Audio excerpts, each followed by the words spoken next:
cette quatrième session qui vient clore une première semaine déjà très très riche. Nous avons la chance de recevoir Vincent Pavanello, cofondateur de Real Estate et co-auteur du livre L'immobilier demain. Je suis là. Bonjour Vincent, je te remercie beaucoup. Donc Vincent, aujourd'hui, toi, tu vas nous présenter les derniers chiffres clés les chiffres clés du dernier baromètre Real Estate et puis surtout nous apporter ton point de vue, ton expertise sur ce qui se passe en ce moment dans notre filière et finalement, j'ai envie de dire peut-être réfléchir ensemble à ce à quoi pourrait ressembler la prochaine édition du baromètre Real Estate. Oui, avec plaisir. Eh bien, la parole est à toi. Merci beaucoup Vincent. Merci Guillaume. Merci à la trentaine de participants qui se joignent à nous. Effectivement, l'objectif, c'est un peu de revisiter le baromètre Real Estate 2019 à l'aune de la crise actuelle qu'on traverse. Et donc, je parlerai beaucoup des chiffres 2019 pour ce qui sont des levées de fonds des startups de l'immobilier, des différents investisseurs. Et puis, à chaque fois, j'essaierai de, modestement, parce que l'analyse est difficile, mais de dire ce qui semble être, de mon point de vue, de celui de Real Estate, les chiffres à attendre pour 2020. Donc, j'espère que la communication est bonne. Vous pouvez m'écrire sur le chat si jamais ce n'est pas le cas ou s'il y a des questions directes. Et je vais essayer de partager mon écran tout de suite. Comme ça, vous pourrez voir le baromètre. Pour ceux qui veulent, le baromètre, vous pouvez aussi le trouver assez facilement sur Internet. Et dérouler avec moi, il est assez simple à dérouler. Je pense que c'est clair. Est-ce que tout le monde voit mon écran? Est-ce que ça fonctionne? Si vous pouvez mettre sur le chat éventuellement dans conversation. Yes, parfait, ça fonctionne. Merci. Très bien. Et bien, super. Vous m'entendez bien. Vous n'hésitez pas à m'arrêter si jamais ce n'est pas aussi clair. Donc effectivement, peut-être juste en 2 secondes pour essayer de remettre un peu en contexte. Real Estate, c'est une association que j'ai cofondée il y a 3 ans, début 2017, avec l'objectif de fédérer et de promouvoir tous les acteurs de l'innovation dans les secteurs de l'immobilier et de la construction, avec le constat qui était le nôtre il y a 3 ans, avec Robin Rivaton, le cofondateur de cette association, de dire que d'une part, le secteur de l'immobilier et de la construction avait pris un peu de retard dans l'appropriation de nouvelles technologies, que ça se payait en gain de productivité notamment, et d'autre part qu'il y avait beaucoup d'initiatives innovantes qui arrivaient dans le secteur, de start-up, de PME, de grands groupes. Et l'objectif de Real Estate, modestement, ça a toujours été de fédérer. Non, désolé Julia, ce n'est pas en anglais aujourd'hui, puisqu'on m'a demandé de le faire en français. Mais je pense que le baromètre est intelligible pour les non-francophones aussi, il y a beaucoup de chiffres. Et donc, je reviens sur Real Estate qui avait l'objectif de fédérer tous ces acteurs avec 3 axes d'activité principaux. Produire du contenu. Un des contenus, c'est effectivement ce baromètre, mais on a aussi publié des livres. 2, faire de l'événementiel. On a organisé une 50aine d'événements au cours des 3 ans. Et 3, faire un peu de lobbying, c'est-à-dire pousser des mesures pro-innovation auprès des pouvoirs publics pour essayer d'accélérer la digitalisation du secteur immobilier. Donc, le baromètre s'inscrit dans notre 2e axe d'activité. C'est le 3e qu'on a publié en février 2020, donc pour l'année 2019. Et on a eu le plaisir de le coéditer avec j'allais dire, l'ancêtre du Propel, c'est-à-dire le MIPIM PropTech Europe. Merci à vous, Durin Midem, pour ce partenariat. Peut-être quelques chiffres clés qu'on aime bien toujours mettre en exergue et en avant dès le début de nos baromètres pour essayer de donner un petit peu les grandes lignes de ce qu'a été l'année 2019 pour les startups de l'immobilier. Je dirais beaucoup d'argent levé, le chiffre de 500 millions d'euros qui a été levé par toutes les startups de l'immobilier au cours de l'année 2019. Après, je rentrerai dans le détail. Alors oui, je vais essayer de mettre en plein écran, effectivement.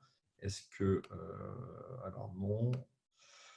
Là, ça va être un peu grand. Hop, je pense que je vais avoir du mal à faire quelque chose de plus grand que ça. Voilà, je ne sais pas si c'est mieux, mais en tout cas, c'est compliqué de faire plus grand sur le partage d'écran.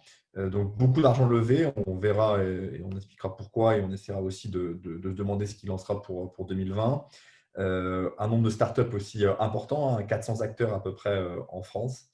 Et puis, 6, c'est le nombre de startups qui ont été rachetées cette année par des grands groupes, mais là aussi, j'y reviendrai en détail dans le corps du baromètre.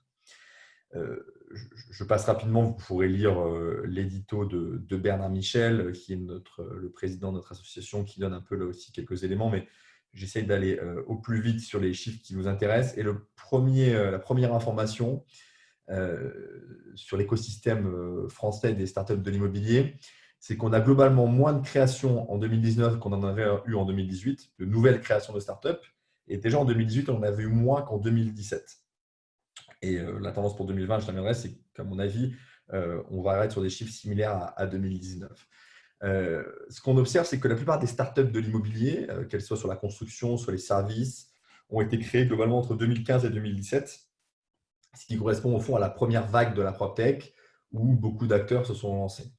Nous, on estime qu'à partir de 2017, la plupart des problèmes avaient été adressés. Par exemple, je vais prendre un exemple tout simple.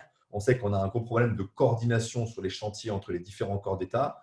En 2017, vous aviez déjà eu 5 ou 6 solutions qu'on appelle logiciels de coordination chantier qui avaient été lancées. On sait que dans l'immobilier, on a un sujet de productivité dans le monde des syndics de copropriété. En 2015, 2016, 2017, beaucoup d'acteurs se sont lancés pour offrir des logiciels aux syndics.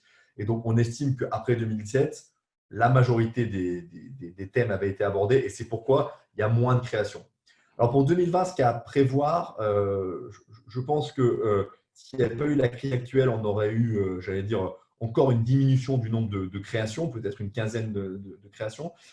Ce qu'on attend, et ce serait la bonne nouvelle de cette année, c'est que la crise fasse naître des besoins nouveaux et donc que des startups se créent, alors peut-être plus sur la fin d'année parce qu'il faut le temps de lancer les sociétés, pour répondre à ces besoins. C'est un espoir qu'on a chez Real Estate. On aura l'occasion de parler des conséquences de la crise, mais on voit par exemple un sujet qui nous tient à cœur, c'est le sujet de la dématérialisation des assemblées générales des copropriétaires. Il est clair qu'aujourd'hui, on en voit tout l'intérêt puisqu'on a d'innombrables assemblées générales qui vont être décalées en septembre, octobre, novembre, qui vont être même difficiles opérationnellement à organiser par les syndics en si peu de temps. On imagine assez bien comment effectivement des solutions avec des AG dématérialisés pourraient permettre de régler le point. Il y a déjà des acteurs qui se sont lancés dans cette voie. Je pense à Cement, qui est un fournisseur de logiciels dans le monde du syndic qui fournit, qui propose, qui a un module d'assemblée générale dématérialisée. On peut imaginer qu'il y en a d'autres qui aillent dans cette voie parce que c'est un besoin qui apparaît évident aux yeux de tout le monde. Un autre sujet qui là aussi apparaît à mon avis comme très urgent à régler dans l'industrie, c'est le sujet de dématérialisation des permis de construire. On a des services instructeurs des mairies qui sont à l'arrêt depuis le début du confinement parce que non pas les softwares pour traiter et installer les dossiers à distance par rapport à des mairies qui sont fermées. Et donc là aussi, on peut imaginer qu'un certain nombre d'acteurs se lancent dans ces thématiques et donc que le nombre de créations soit stable par rapport à 2019, voire même peut-être un peu plus important. Sur la partie dématérialisation du permis de construire, il y a une société qui s'appelle Permettez-moi de construire, une start-up lilloise qui aide déjà les particuliers à obtenir des permis. On pourrait imaginer demain que ce type de boîte aille vers le marché du professionnel. Donc voilà sur les chiffres de 2019, un nombre de créations décroissant, mais peut-être pour 2020 un petit sursaut parce que des nouveaux problèmes se posent. La répartition des 400 startups de la Real Estate ou de la PropTech, c'est à peu près un quart dans la construction et trois quarts dans les services. Ce chiffre devrait rester à peu près stable en 2020. On a décidé de mettre la focale sur 4 nouvelles startups qui s'étaient créées en 2019. Certaines, là aussi, trouvent un écho assez particulier dans la crise actuelle. Plus, qui est un gestionnaire locatif entièrement digital, qui est basé à Lyon, qui permet aux bailleurs qui fait appel à Plus d'avoir accès à un certain nombre d'informations en direct sur son téléphone. Le locataire a-t-il payé? Est-ce qu'il y a des travaux en cours, etc., etc. On voit toute la pertinence de ces modèles dans une période de confinement comme celle qu'on vit actuellement.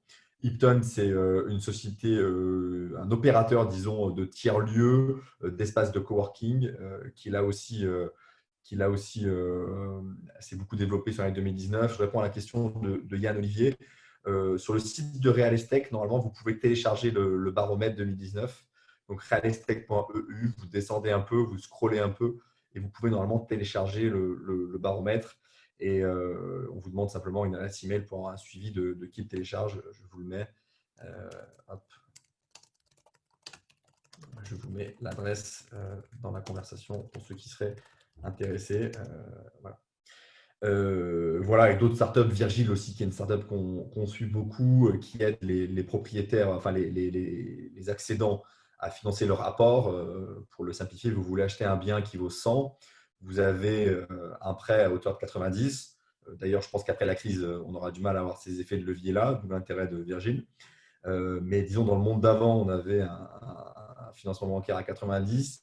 Les 10 qui manquent, vu la hausse des prix immobiliers dans les métropoles, il faut parfois des années pour les constituer si on n'a pas un héritage des parents ou des grands-parents. Et donc, Virgin vient financer cet apport, donc apporte cet apport à la place de l'accédant et l'aide à devenir acquéreur. Je vous invite à vous rendre sur le site pour vous rendre compte des opportunités offertes par cette start-up qui s'est lancée en 2019 comme Plus, Eaton et Prune.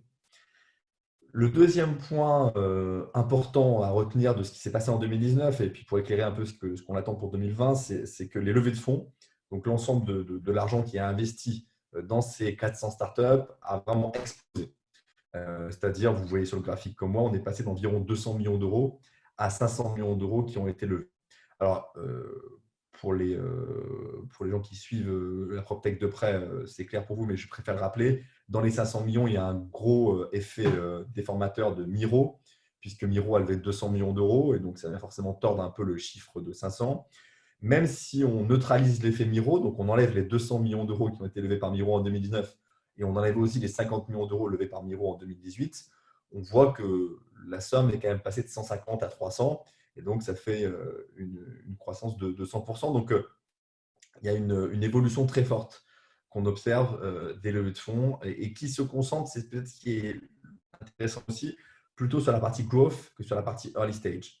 Il y a pas les deux ne sont pas totalement étanches. On peut débattre, est-ce qu'une levée de 2 millions d'euros, c'est du growth ou du early stage. Nous, on estime dans nos calculs que le early stage, c'est jusqu'à 1 million d'euros. Donc, une entreprise qui lève 1 million d'euros, ça rentre dans la catégorie early stage.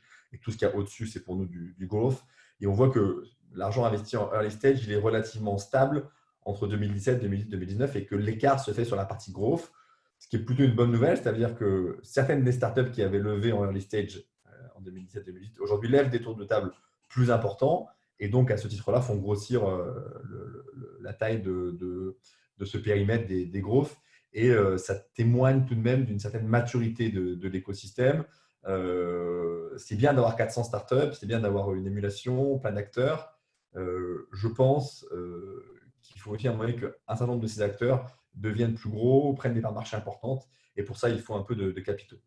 J'en profite pour faire une parenthèse parce que c'est souvent une objection qui nous est faite et peut-être il y aura des questions d'ailleurs sur ce sujet. Sur au fond, est-ce que la levée de fonds, c'est l'indicateur qu'il faut privilégier? Je connais les limites de cet indicateur, mais je sais que c'est le seul disponible sur les startups dont on parle. C'est des boîtes qui sont par définition pas cotées, donc qui ne publient pas de résultats et donc on n'a pas de chiffre d'affaires, on n'a pas de résultats commerciaux, on n'a pas de taux de marge, on a uniquement les levées de fonds et donc c'est l'indicateur qu'on utilise. Pour terminer sur ce sujet de levée de fonds, ce qui est intéressant aussi, au-delà du chiffre de 400 millions, c'est de comparer ça à la fois à ce que fait la FinTech, parce que la FinTech est un comparable qui nous paraît crédible pour la Real Estate ou la PropTech, et puis de ce que fait la French Tech au sens large. Le chiffre à retenir pour être rapide, c'est qu'en gros, en 2019, vous aurez le détail sur le graphique, peut-être si je peux zoomer un peu, les levées de fonds de la Real Estate par rapport à la French Tech représentent environ 10%. Presque 10%. En gros, 500 millions sur les 5 milliards qui ont été élevés par toutes les startups, tous secteurs confondus en France. Donc aujourd'hui, l'immobilier représente 10% de la tech en France. Vous voyez sur le graphique qu'il y a quelques années, notamment en 2016, on était seulement à 3% de la French Tech. Donc il y a un retard qui avait été pris, qui a été rattrapé depuis. Et nous, on pense que la part de la PropTech dans la French Tech, elle peut aller encore au-delà, puisque la part de l'immobilier dans le PIB, c'est plutôt 15%. Et donc, il n'y a pas de raison que la part de la PropTech dans la French Tech ne soit pas au moins de 15%. Donc, je pense que dans les années à venir, on aura aussi une augmentation de ce niveau. Les plus grosses opérations de 2019, je ne vais pas m'appesantir trop dessus, vous pourrez voir le détail. Miro, j'en ai parlé, Mano à Mano, qui est aussi une entreprise extrêmement intéressante qui aide les particuliers dans tous leurs travaux de rénovation, de bricolage à la maison. Peut-être dans les moins connus, Luco, qui fournit des assurances habitation avec un parcours client entièrement digitalisé, Proprio, qui est un modèle d'agent immobilier à frais fixes, OnePark, ZenPark, qui sont des opérateurs de partage de parking, Colonize, sur lequel j'aurai l'occasion sûrement de revenir, qui est un opérateur de co-living qui se développe assez fort et qui d'ailleurs a fait une levée de fonds début 2020. J'aurai l'occasion d'en dire un mot aussi. Et un certain nombre d'autres acteurs, Preto qui est un courtier en financement. Si ces sujets vous intéressent, vous tapez le nom de la boîte sur Google Actualité, vous aurez à chaque fois le détail de qui a investi, pourquoi, et au fond, qu'est-ce qui justifie que ces boîtes-là ont levé plus d'argent que les autres. Le point suivant, et il est important parce qu'il est directement corrélé au levée de fonds, c'est-à-dire que les investisseurs qui investissent dans les startups, c'est dans l'optique d'une sortie, c'est-à-dire un jour de revendre la boîte pour faire une plus-value. Parce que les investisseurs, ce n'est pas leur argent, c'est l'argent qu'ils ont eux-mêmes récupéré auprès d'autres investisseurs. Hein. C'est ça le monde du VC en France. Donc, quand bien même on a un attachement aux boîtes dans lesquelles on investit ou une croyance dans le fait qu'elles vont se développer encore et encore, il y a un moment donné où l'investisseur il doit sortir pour rendre à ses propres investisseurs et tout le monde est dans cette logique. Et donc, c'est important pour l'industrie qu'il y ait les premières exits aujourd'hui parce que ça va donner des bonnes raisons aux investisseurs d'investir demain. En fait, hein. J'investis aujourd'hui parce que je vois qu'il y a des exits et donc potentiellement d'autres exits demain. Quelques deals rapidement, là aussi le détail est visible et il y a de l'information sur Internet. Dans le coworking, on assiste à une phase de concentration qui est très forte, c'est-à-dire que c'est difficile d'être un indépendant du coworking aujourd'hui, avec des mastodontes comme WeWork, dont on pourra parler, mais aussi des acteurs français comme Nextdoor qui est devenu Wojo, qui ont pris des positions importantes. Et donc la voie pour quelques indépendants, c'est de se rapprocher de plus gros acteurs. Donc, Deskeo s'est rapproché de Knotel. Knotel, c'est le numéro 2 aux US du coworking après WeWork. Et Bureau à partager a été racheté. En tout cas, Nexity a pris une participation majoritaire dans BAP, qui est une très belle réussite française, BAP. Et Nexity, que vous connaissez, qui a choisi de jouer une corde à son arc avec cet opérateur spécialisé. Dans le monde du crowdfunding immobilier, là aussi, l'heure est à la concentration et au rapprochement entre grands investisseurs et plateformes de crowdfunding. Donc, Atland, qui est à la fois un asset manager et puis un promoteur, une foncière, a racheté Fundimo, qui était une plateforme de crowdfunding. De son côté, Homunity a été racheté par Crédit.fr, qui est lui-même une filiale de Tikeo, donc un des géants du capital investissement et un des plus gros asset managers qu'on appelle de gestion alternative en France et maintenant en Europe, qui est un peu le Blackstone français. Donc, on voit que ces thématiques de crowdfunding intéressent les plus grands acteurs. Rinov, j'enchaîne, a été racheté par Maison du Monde. C'est un simulateur 3D pour les aménagements intérieurs. Et puis, le dernier, le plus gros deal jusqu'à ce jour dans l'univers de la PropTech, Meilleur Agent, que vous connaissez tous en tant que particulier ou professionnel, a été racheté par Axel Springer, qui est aussi propriétaire de Ce Loger. Et on imagine très bien que ce qui a motivé cet achat, c'est les synergies entre les différentes filiales de Axel Springer. Et c'est une des plus belles exits. Là aussi, félicitations aux entrepreneurs qui ont relancé cette aventure Meilleur Agent en 2011, je crois, parce que le parcours est magnifique et vraiment, je pense que ça peut inspirer beaucoup d'entrepreneurs, d'autres startups. Donc, vraiment bravo à eux. Sortie très impressionnante. On a parlé d'un prix de vente autour de 200 millions d'euros. Il n'a pas été confirmé, je crois, par les fondateurs, mais on sait que le prix de vente a été très élevé. Ça, c'est plus un historique des entreprises les plus financées. Je ne veux pas m'apesantir trop longtemps dessus. Je préfère passer sur ce graphique-là que je vais essayer de vous mettre en un peu plus gros. Alors, d'année en année, ce graphique est de moins en moins lisible et c'est une bonne chose. On essaie en fait de se demander quels sont les venture capitalistes généralistes qui investissent dans les startups de l'immobilier pour essayer de définir un peu et de voir ceux qui ont le plus d'appétence pour ce sous-jacent. Donc, regardez les baromètres 2018-2017, il y avait très peu de flèches. Et maintenant, il y a plein de flèches dans tous les sens. C'est une bonne chose.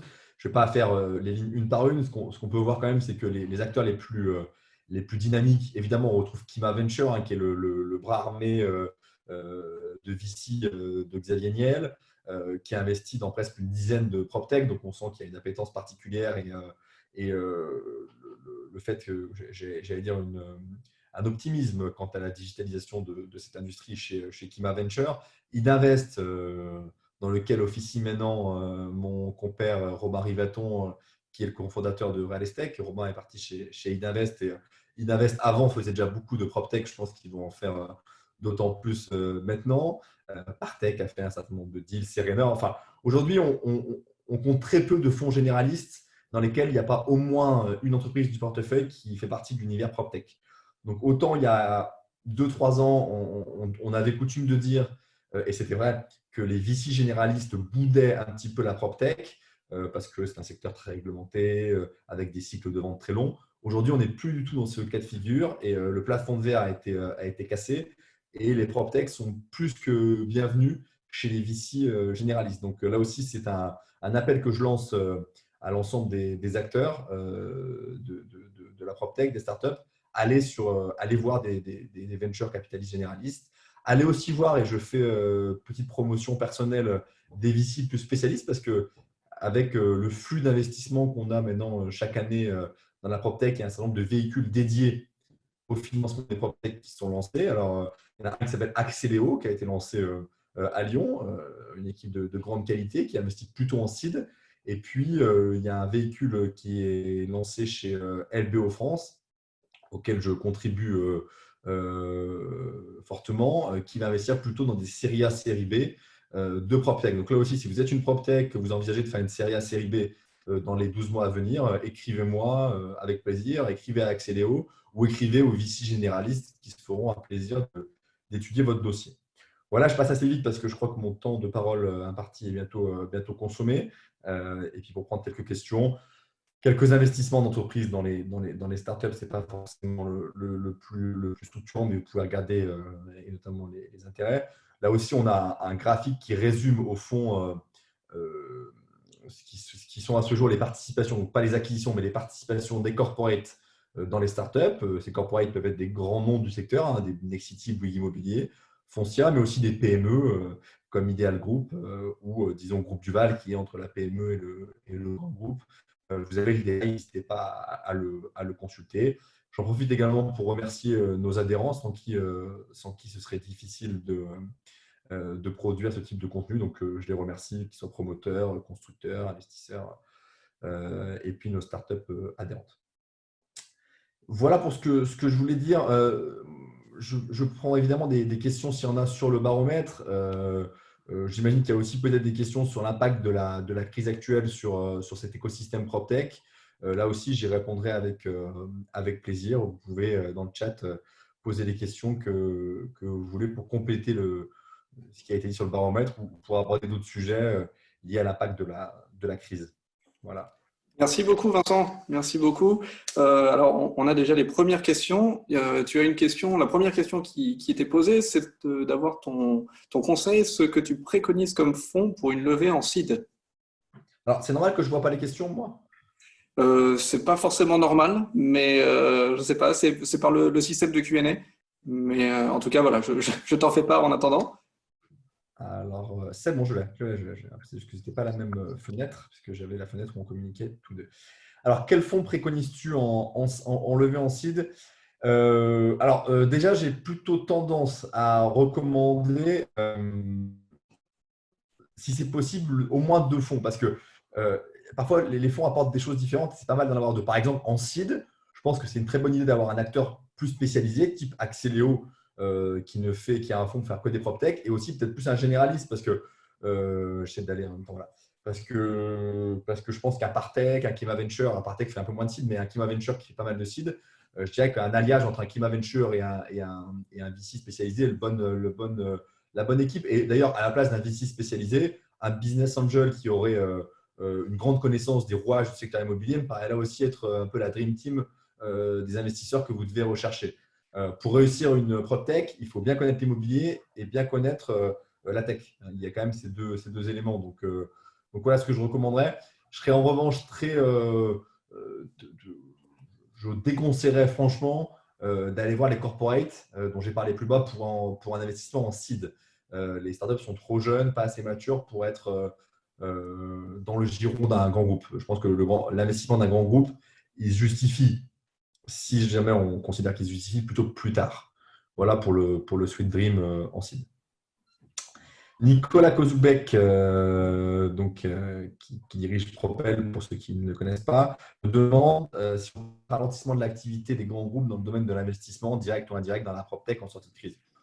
clairement, je pense que c'est une hypothèse qu'on peut faire. Encore une fois, personne n'a de boule de cristal, mais on sait bien qu'en période de crise, les acteurs de l'immobilier vont plutôt avoir tendance à réduire leurs dépenses non indispensables et investir, prendre des participations dans les startups, c'est non indispensable. Et donc, il est bien clair que ça devrait être la tendance. Il faut dire qu'ils étaient déjà un petit peu retirés, hein, les grands groupes de l'investissement, puisque globalement, ils ont servi de financeurs privilégiés dans les années 2014, 2015, 2016. Et depuis 2017-2018, les VC généralistes captaient quand même la majorité des levées de fonds. D'ailleurs, il suffit de regarder un petit peu au-dessus, la slide au-dessus, quand on montre les 10 plus grandes levées de fonds. On voit Euraseo, on voit Axel, on voit Idinvest, on voit EDF en grand groupe et c'est à peu près tout. Et Accor. Mais sinon, le reste, c'est quand même des investisseurs plus VC généralistes. Donc, voilà le point qu'on peut aborder. Donc, oui, plutôt, on anticipe plutôt un ralentissement des investissements chez les corporates.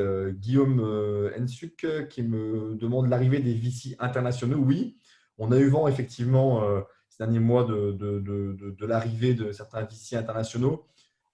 Américains plutôt pour faire des gros deals, donc plutôt pour des séries C, D, donc des boîtes qui auraient besoin de faire des tours de table à 30, 40, 50 millions d'euros, où là, effectivement, les Américains seraient a priori preneurs. Et puis, le fonds FIFO, pour ne pas le citer, fait partie des acteurs qui aujourd'hui regardent de près le marché français.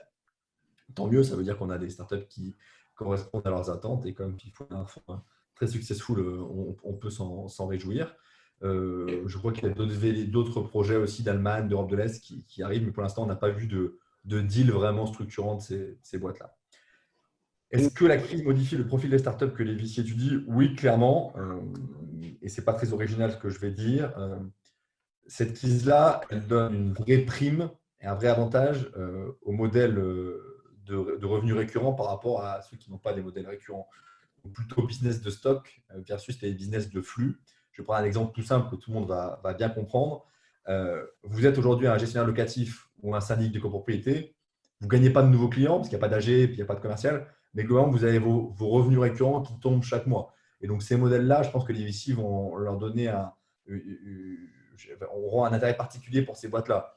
Inversement, vous êtes un pur transactionnaire, donc un agent immobilier. Aujourd'hui, il n'y a pas de transaction, donc vous n'avez pas de business. Donc, je pense que c'est une règle qui va s'appliquer au private equity, à l'ensemble des métiers. Mais dans le VC, je pense que là, on va quand même avoir une approche différente parce que le confinement va s'arrêter un jour, mais on voit bien qu'il y a le risque qui recommence à un autre moment, peut-être à la fin de 2020, peut-être début 2021. Et personne n'a envie de se retrouver dans la situation d'investir dans une boîte en novembre 2020 et de devoir subir une crise comme on l'a subi aujourd'hui, début 2021, avec un business non récurrent. Donc, je crois que ça, c'est un profil qui va être scruté et un des critères d'investissement qui va être assez fort. Ça ne veut pas dire que les business de flux n'auront aucune chance de lever. Ça veut dire que simplement, il y aura peut-être moins de fonds qui seront intéressés. Vincent, il y a une question de l'autre côté qui, à mon avis, est toute corrélée. Donc, on a Yann Olivier qui nous demande comment ont réagi les investisseurs depuis le début de la crise sanitaire et est-ce que les levées lancées ont été mises sur pause?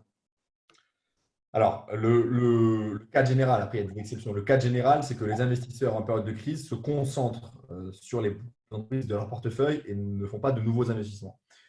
Et c'est assez logique. Et là aussi, c'est des comportements qu'on voit en private equity, qu'on voit un peu partout. Et qu'on voit, j'allais dire même à titre individuel, si vous avez 3 appartements et qu'il y a la crise qui arrive, vous vous occupez déjà de ces 3 appartements, vous assurez que le locataire paye bien avant d'aller acheter un 4e appartement. Les investisseurs, ils se comportent comme les individus ceux-là, ils ne sont pas plus nobles ou ils n'ont pas une plus grandeur d'âme que les autres. Alors, donc ça, c'est la première chose. Et donc, c'est clair que beaucoup de levées de fonds qui étaient en cours, il y avait une dizaine de marques d'intérêt et puis à la fin, il n'y en a plus que 2 ou 3 parce que beaucoup se retirent. Ça, c'est pour les levées de fonds qui étaient juste lancées, j'ai envie de dire. Pour les deals qui étaient plus avancés, certains deals arrivent à se closer quand même. Alors, dans la PropTech, on n'en a pas vu beaucoup encore, mais ceux qui étaient vraiment avancés vont se closer. Mais sinon, non. En tout cas, pour ce qui est de nous, par exemple, chez LBO France, mais je sais que chez Idinvest, c'est un peu la même stratégie. On dit aux boîtes qu'on regardait qu'on veut bien continuer l'analyse, mais qu'on ne prendra pas de décision d'investissement avant la fin du confinement, voire même avant la fin du confinement, plus 2-3 semaines pour avoir un peu un recul sur comment le déconfinement se passe, parce que c'est aussi un des points. Donc, Si vous avez un roadshow, parce qu'il y a aussi une question, quel est le moment pour entamer son roadshow au regard de la période qu'on vit en ce moment. Moi, je déconseillerais vraiment avant l'été, sauf si vous avez un besoin de cash qui est indispensable. Mais bon, là aussi, il faut peut-être faire un bridge. Honnêtement, avant l'été, d'abord, tous les dossiers qui n'avaient pas été traités avant vont être traités maintenant. Il y aura quand même une difficulté. Et puis, il y aura toujours ce facteur de risque de savoir comment le déconfinement va se dérouler. Donc, moi, je conseillerais plutôt septembre à minima, septembre-octobre pour un roadshow. Et en intégrant bien dans vos presses, dans vos decks, ce nouveau risque, parce que c'est un risque qui est important, et essayer d'expliquer au mieux comment votre business est adapté à cette crise. Et pour beaucoup de business, ils le sont, donc c'est plutôt positif. Donc non, les investisseurs plutôt à l'arrêt pour le moment, et donc plutôt commencer les roadshows en septembre-octobre. Je vais te proposer de mettre de côté la question suivante qui fera l'objet d'une session à part entière et peut-être de conclure avec une des deux dernières. Je ne sais pas si tu as le temps de répondre aux deux dernières. Les incubateurs ou acteurs conseillez-vous pour aider la startup dans la construction tech, la Comtech? Et puis j'apprendrai à Virginia aussi, que je connais bien et que je n'ai pas vu depuis longtemps. Incubateur, acteur, conseil pour être aidé. En incubateur, je pense que Smart Impulse, Impulse Lab est vraiment le meilleur incubateur sur ces sujets-là aujourd'hui. Donc, je recommanderais très clairement cet incubateur. Sur la question de Virginia, et étudiez-vous les startups qui sont financées par des family office ou qui ne sont pas financées du tout. Oui, totalement. Totalement. Je pense que je vois à quoi tu fais référence. Non, mais tout à fait. En tout cas pour ce qui nous concerne, mais je pense que l'ensemble des acteurs de la place réagiraient comme ça, peu importe d'où part la boîte, c'est plutôt où est-ce qu'elle va. Donc oui, le canevas classique, c'est plutôt seed, série A, série B, avec deux jeunes qui sortent d'école de commerce qui ont 30 ans. C'est plutôt le cas de figure classique et c'est 80% du flux, mais ce n'est pas du tout 100% et il y a la place pour d'autres modèles. Donc avec plaisir. Et le dossier dont tu parles, je pense que je le connais déjà. Merci beaucoup, Vincent. On va se quitter sur cette dernière question. On vous remercie tous d'avoir participé, d'avoir été parmi nous. On se retrouve dès lundi à 16 h de nouveau et cette fois-ci, ce sera avec Office App et on reprendra pour une session en anglais. Merci beaucoup, très bon week-end à vous tous et portez-vous bien. Merci, au revoir.